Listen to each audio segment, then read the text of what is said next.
مريم بحسو رئيسة مجلس مقاطعة سيدي يوسف بن علي.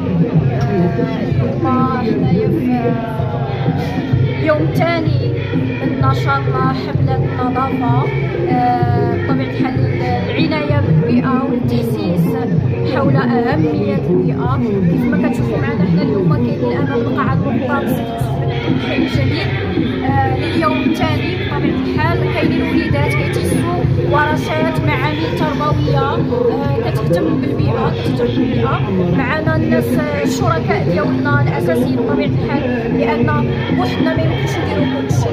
معنا الشركة المفوضة على القطاع ديال النظافة شركة أرما، معنا الشركة الجهوية المتعددة، معنا عمال النظافة بطبيعة الحال ديال الشركتين،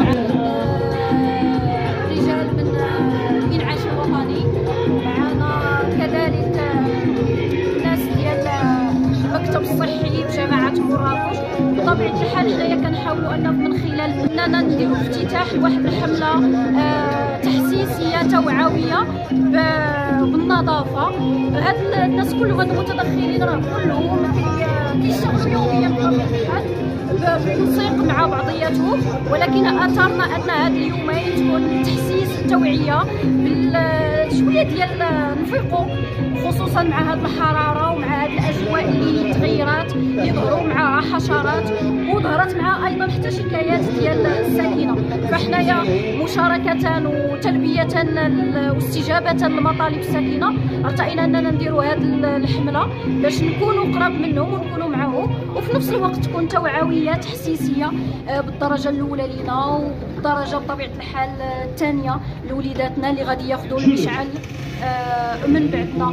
فمن هذا المنبر ومن مراكش كنشكر بطبيعه الحال جميع عضوات واعضاء مجلس مقاطعه سيدي يوسف بن علي الحاضرين والغايبين، لان كلهم مشاركين، اللي كيشارك بيدو اللي تيشارك بافكاره. اكيد كنشكر عمال النظافه في شركه ارما، العمال ديال الشركه الجهويه، الناس ديال فعاليات المجتمع المدني الشريك الاساسي، لان راه فعاليات المجتمع المدني راه كانوا مواكبين التحضيرات من الاول، يعني بالمشاركه ديالهم باش قدمنا حاولنا نديروا هذا النشاط البيئي التحسيسي. اليوم راه غادي ننطلقوا ان شاء الله، غادي نمشيو للحي الجديد ونشوفوا الدواوين ديالو بطبيعه الحال، غير باش نقولوا بلي راه حنا كاينين وبلي حنا راه قراب الساكنه، اللي راه كان الهموم ديالهم راه هي الهم بطبيعه الحال الرئيسي ديالنا. وما يفوتنيش انني نشكر جميع المتدخلين في فعاليات المجتمع المدني، مجلس مقاطعه سيدي يوسف بن علي،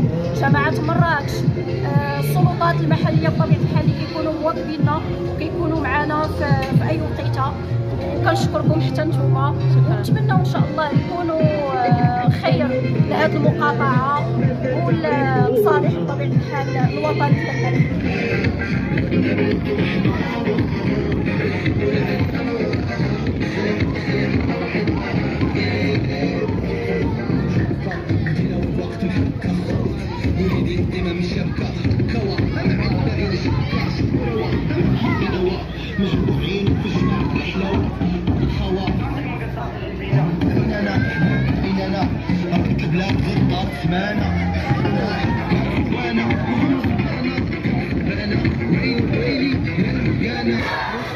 السلام عليكم، مرحبا بكم، كنشكركم على الزياره اللي درتوا لنا.